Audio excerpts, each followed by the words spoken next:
The doors are closed if you don't know Arabic. It's as simple as that. Arabic is a key, and that will let you into the house. And then there are other skills that you need to know to be able to navigate the house, to know where the kitchen is, to know where the dining room is, and then to know the adab of the house, because the house has adab if you're a guest in the house. This is the house that God has given us. So the Quran is Arabic, but it's not Arab. Uruba is related to a specific ethnic group of people that are called Arab. But the Arabiya is a tongue that anybody can learn. And in that way, they become Arabic because the Prophet ﷺ removed Uruba from the Arabic nature of the tongue. And he said, "Man takallama al-arabiyyata fahuwa Arabi." Whoever speaks Arabic is Arabic, right? So ethnically you're not an Arab, but linguistically you are an Arab. And in that way, the Arabic becomes our lingua franca, right? This is a term. French used to be the language of diplomats for a few centuries because the French were very powerful, and so diplomats all learned French. Now the diplomatic language is English because they're the most powerful. The Americans, the English, and then the Americans became the most powerful. But in the Muslim civilization, Arabic was the lingua franca, and to a certain degree Persian. Undeniably, in the Eastern Arabic tradition, Persian became extremely important. Indians learned Persian. Every educated Indian Muslim learned Persian.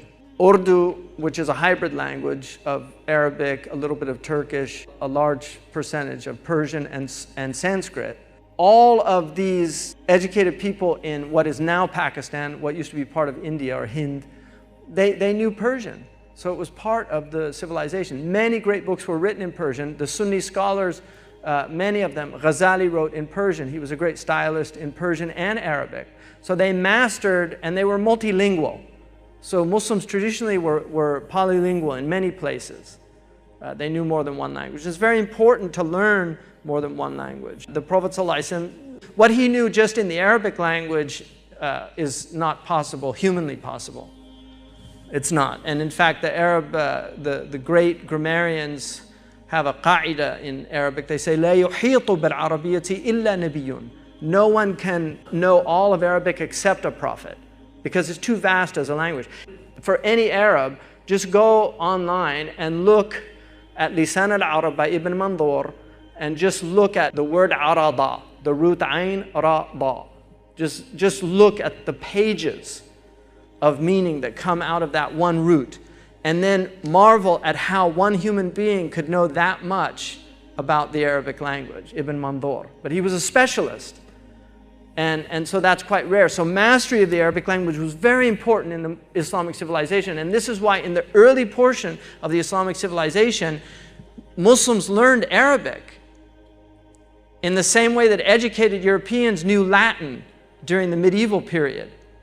And in the later period, they learned French. French was the language that all educated Europeans knew. And today it's English. So you have Germans, they all speak English. Danish all speak English, because it's the language now that has become the dominant language. Historically, all educated Muslims knew Arabic. This was part of education. And even the ones that had very minimal education knew how to read Arabic. And most of our vernaculars, the provincial tongues that Muslims spoke with, were written in Arabic.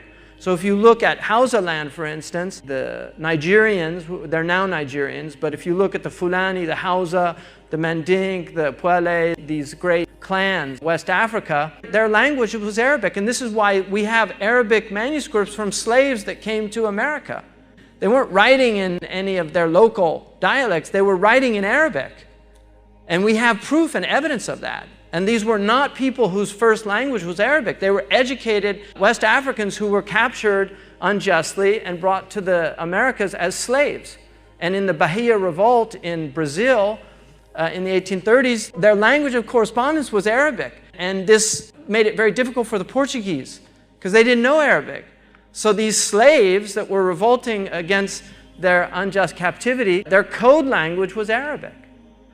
So, and then if you look at the Berber peoples of North Africa, the Berbers became bilingual. And this is why even today, the Berbers who speak Shulha, they also speak Arabic. The Tuareg, when I went to the Tuareg lands, I met many, many Tuareg.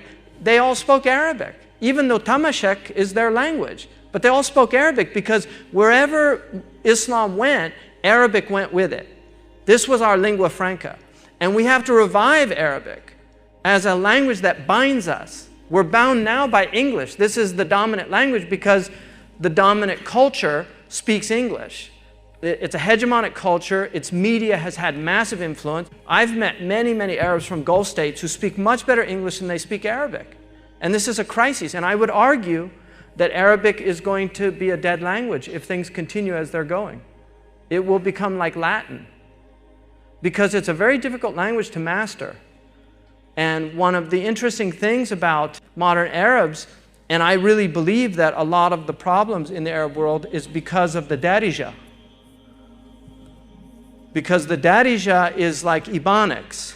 Ebonics is a very rich cultural language of African Americans, but Ebonics will limit people's abilities.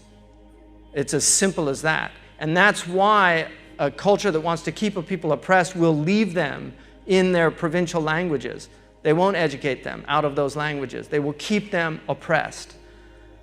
And so it's very important. And that's why you find educated African Americans that came out of inner cities are bilingual. They speak the language of the inner city where they grew up, and then they speak what they call the job interview language, right? Which is how to speak in good English. But if you look at Malcolm, Malcolm spoke beautiful English. The first thing he learned was diction, which is proper word choice, which diction is almost a lost art now because people don't know the meanings and the subtle differences, what's called fiqh al-lugha in the Arabic language, the subtle differences between words and why we would choose one word over another word to mean something very specific. Because precision, if we want to communicate, it demands that we be as precise as possible. And in order for the ambiguities to be removed. In logic, when we use terms, the first and most important thing about terms is that they're clear and unambiguous. In other words, that we define our terms. So that when we speak, if I say democracy, I know the genus is government, right? And I know that the difference is of, for, and by the people, right? So there's a definition. That's a working definition of democracy. Obviously, there are other definitions. If I say monarchy, then it's a form of government, and what distinguishes it is that the head of the government is a hereditary line, a family line. That's a monarchy. And then a dictator, the genus is government. The form is an individual who has absolute power. So when I'm talking about democracy, we cannot call, for instance, a lot of the governments today that are called democracies are not of, for, and by the people. They're of, for, and by the corporations.